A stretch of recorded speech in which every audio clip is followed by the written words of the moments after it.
The title of this session is The Effortless Miracle, recorded July 12th, 1966. To sum up the whole thing, it's very simple. It's the old dictum, thou art that, and the way to know that is to be still.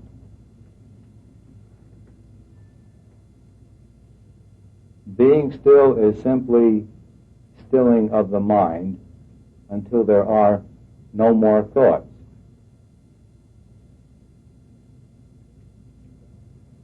So this infinite being that we are, we discover by just quieting our mind, and when we do that,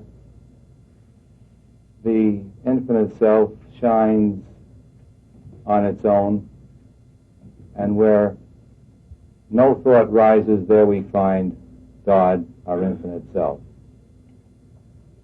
All right, well, how do we get to this state? Most of us have been on a path for some time, and we have not attained full realization. Why?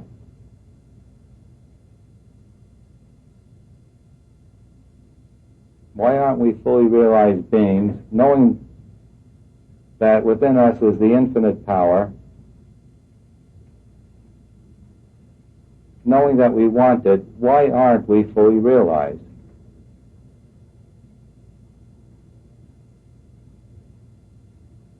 Well, again, the answer is simple. In reality, we are fully realized here and now. We are all in a state of nirvana, samadhi, ecstasy, or whatever word we use for it, looking away from that state, looking away via the mind into thoughts and concepts that we are not in that state. So our attention is pointed away from our natural state of full realization. We are fully realized here and now. We are simply looking away from it. What I have been trying to do is to turn our attention, our eye, back toward that state.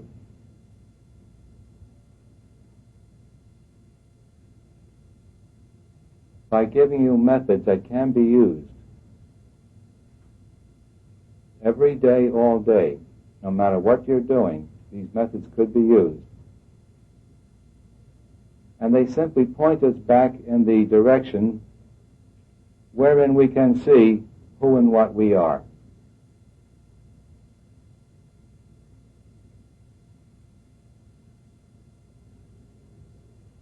I believe the first one was, the first method, as you see the world, so are you. By looking at all these things that we don't like or do like about the world, if we will turn our attention inward, we will discover that it's nothing but our own consciousness, that what we see out there is within us. And we can use this to free ourselves from the things out there. I believe the second one was, every bit of joy that we feel is nothing but our very own self, the infinite self, which we allow to express more or less. When we allow it to express more, we are happier. When we squelch it, we are less happy. But every bit of happiness can only be the feeling of our very own beingness, of the self that we are. That if we trace all happiness to its source, we discover just that. And by discovering that, we confirm this fact for ourselves, that all joy is nothing but our very own self. On the opposite side, all misery, all unhappiness has its source in the ego sense. The ego being the sense of separation from the all. I am an individual, separate from the all. The moment we do that, we don't have the all. We have want to get some of that all. We have frustrations, and we call that unhappiness. So if we will trace the source of all misery, we will discover that it has its source in ego desires frustrated.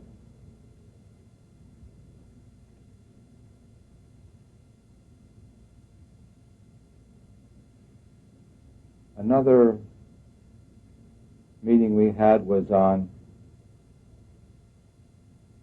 think what you want, think only what you want, and that is all that you will get. The mind is only a creator.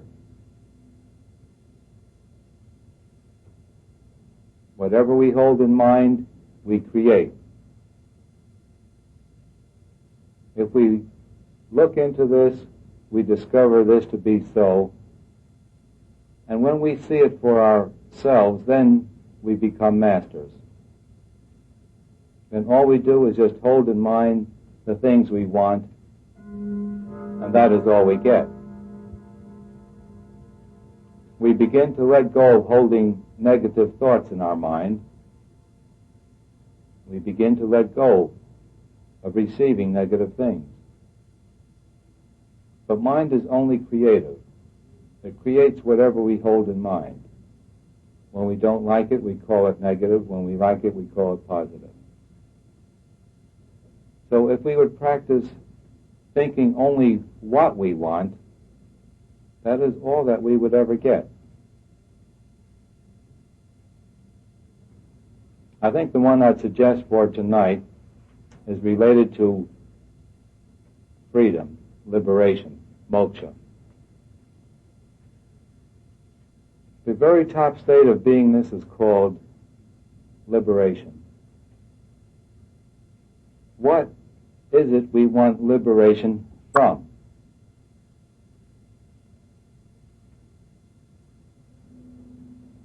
The thing we want liberation from is essentially what the world calls today the unconscious mind, that the Vedas call vasanas, tendencies, habits.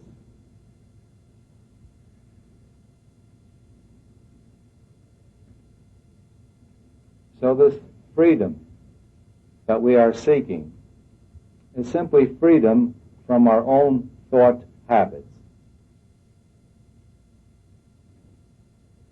Now this method can be used very easily by anyone. It's really a simple method to use. We start by letting go or changing of very simple habits. For instance, if we always go to work on a certain street, tomorrow we start going to work on another street. Or if we want to take a deeper habit, we can choose a food that we have been eating that we know we would be better off not eating. And we mentally say, well, this I let go of as of today. And we stop eating that food. Breaking that habit is breaking a bondage. Breaking that habit is breaking an unconscious thing that's going on, an unconscious enslavement to prior thoughts. Any habit whatsoever enslaves us. A master is free. He determines anything on the moment.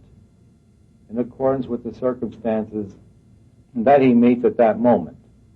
Whereas most of us, we determine things by our feelings and things that have happened in the past, by our habits.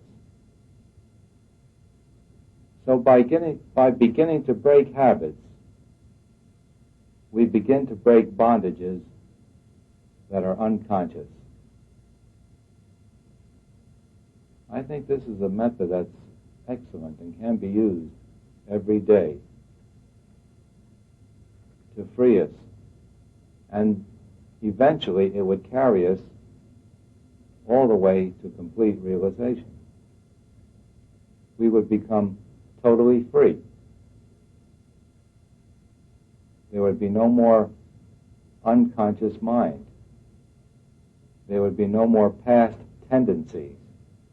We would be in control.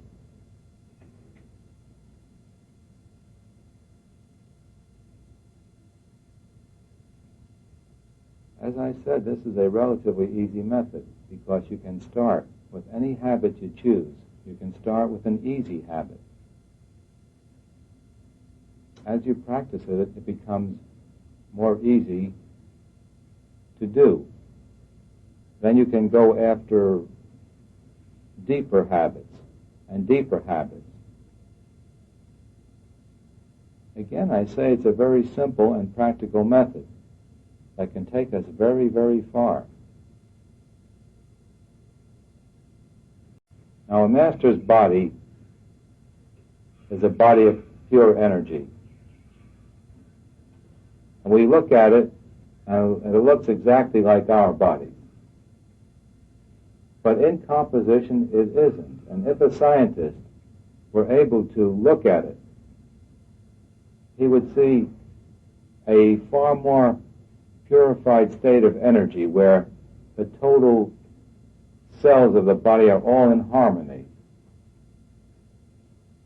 Everything is functioning together very harmoniously. As our bodies are now, there's a tremendous amount of disharmony, which is evidenced by sickness, pain, discomfort, heaviness. When we have a body of light, a body of purity,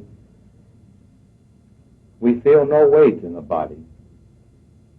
If we want to move it, it moves instantly without effort. If you lifted your hand up, there'd be no energy. It would feel as though it just floats up on its own.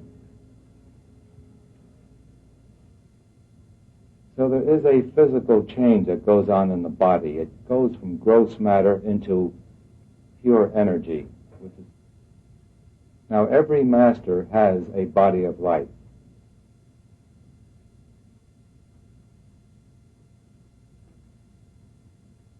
So as not to startle us, so as not to put themselves too far away from us, they don't show us what they can do. But they can instantly be anywhere they want to with that body. Or they can instantly make as many bodies just like that one as they choose. But again, I say they don't do it because it puts them too far above us, and we tend to say, oh, that's all right for you, Master. You're a master, you're God, but what about us poor mortals? And a master looks at us and sees that we are masters just like he is, just acting as though we are not.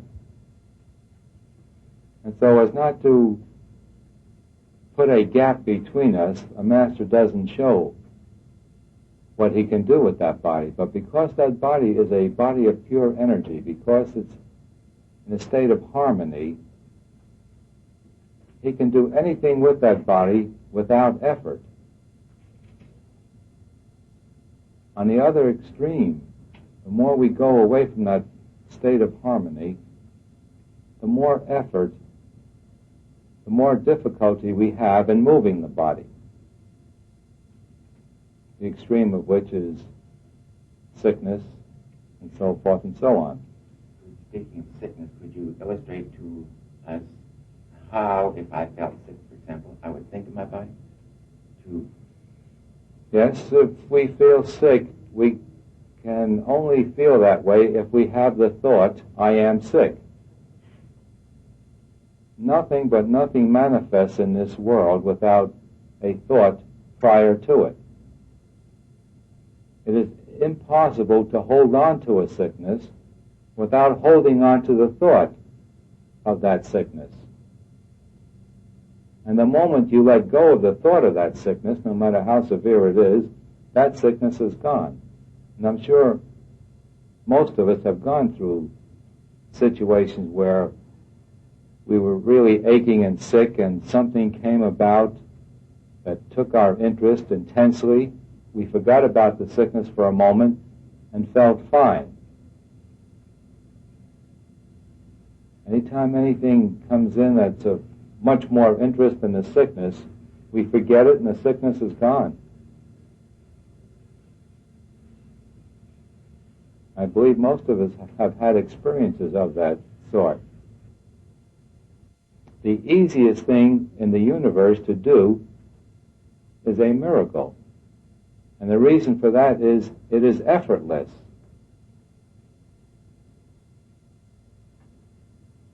It's only when we get to the point where we can be without effort that miracles happen to us. And because it's effortless, it's the easiest thing to do. And the only reason why we don't do them now is the strong conviction that we cannot. So what we need to do is to let go of all these concepts of limitation. Peel off the covers over this infinite self that we are. Even natives in the South Sea Isles perform these miracles.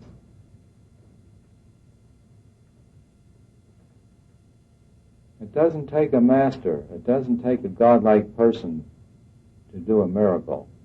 We know that these natives run over red-hot coals with their bare feet and are not burnt.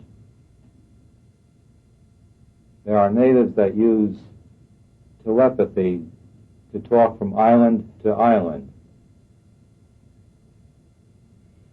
There is magic used in a negative way. They call it black magic, voodoo, where people are able to kill people mentally.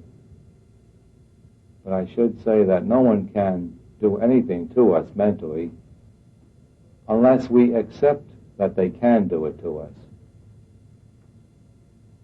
If you can convince me that with a thought you can hurt me, and I accept that, then you can. If I don't accept it, there's nothing you can do to me mentally.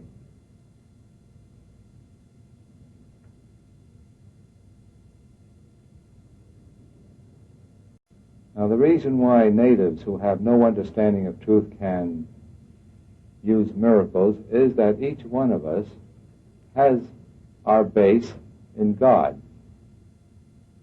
Each one of us is the infinite, limitless being that we are.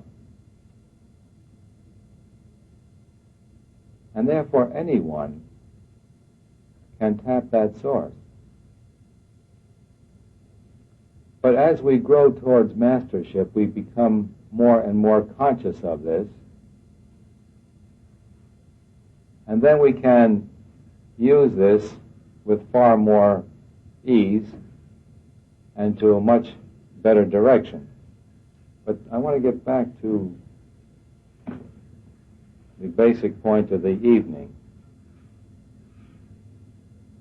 To get this realization, we must peel off the thousands and thousands of layers of negative thoughts that we are not a master. All these concepts of limitation are now with us in what we call our subconscious mind. The subconscious mind is nothing but all the thoughts we have that we are not looking at right now.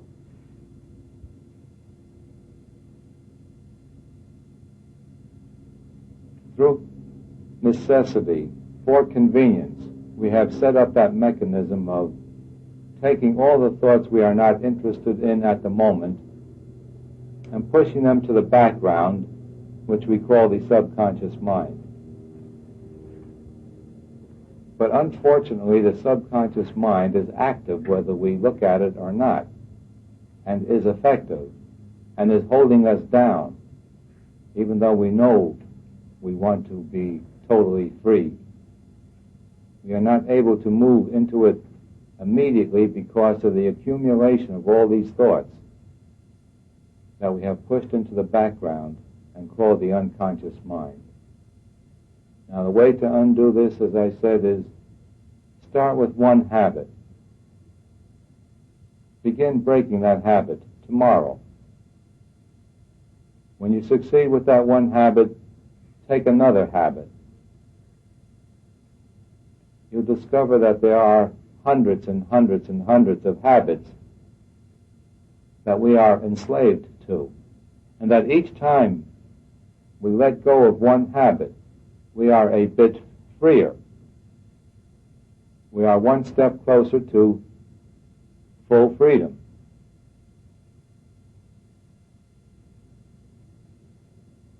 I like this method of habit breaking because there's nothing mysterious about it. It's simple and it's easy. Because ego-wise, we don't like to attack our ego. We don't like to let go of the ego. But we can always take a habit that is a small habit and begin changing it. And the moment we do that, we are doing away with a bit of ego. And therefore the drive in us for the self becomes a bit stronger. And as we go along with this method, we gain momentum, we gain strength. And then we move into what is called tapas, discipline, where we can start not eating when we're hungry, and then eating when we are not hungry. Not going to sleep when we're tired, and going to sleep when we're wide awake. See, this is a deeper layer of habit that we can attack.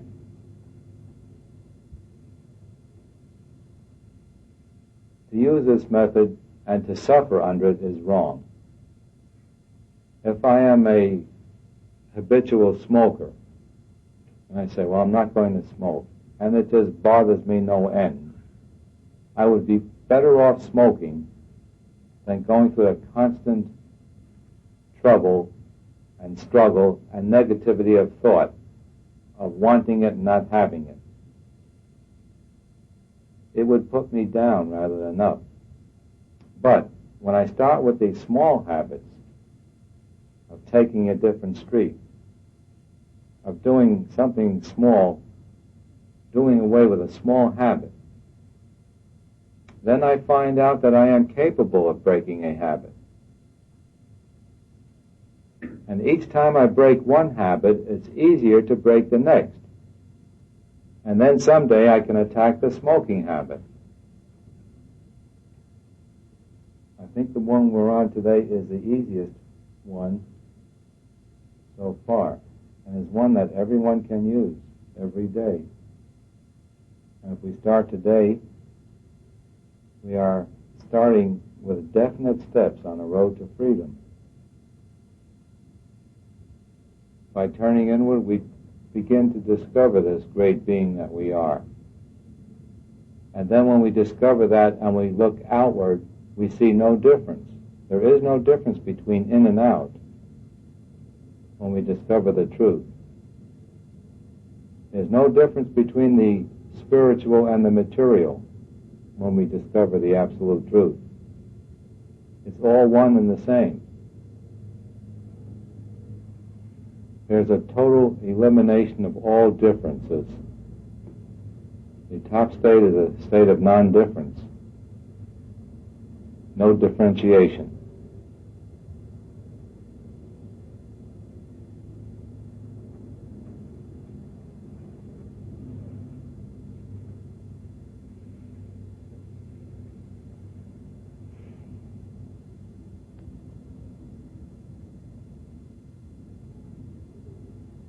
But again, I repeat, the prime thing we should do is daily do something toward becoming freer, toward letting go of a bit of ego. Where the ego rises not, there is the infinite self. Anytime you're in a state where the ego rises not, what's there is the infinite, limitless, omniscient, omnipotent, omnipresent being that you are. But daily we must begin to let go of this ego.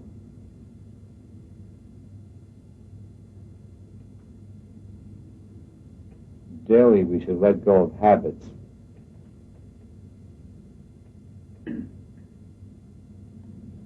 Daily we must become freer and freer until we get to the point where we see these things, that we are this infinite being, and then in one lump sum we drop the whole thing. At first it's a chipping away, doing away with bit by bit, until we get a clear enough sight of who and what we are, so that we use our will to drop the whole thing of limitation. And from that point on, we are eternally free.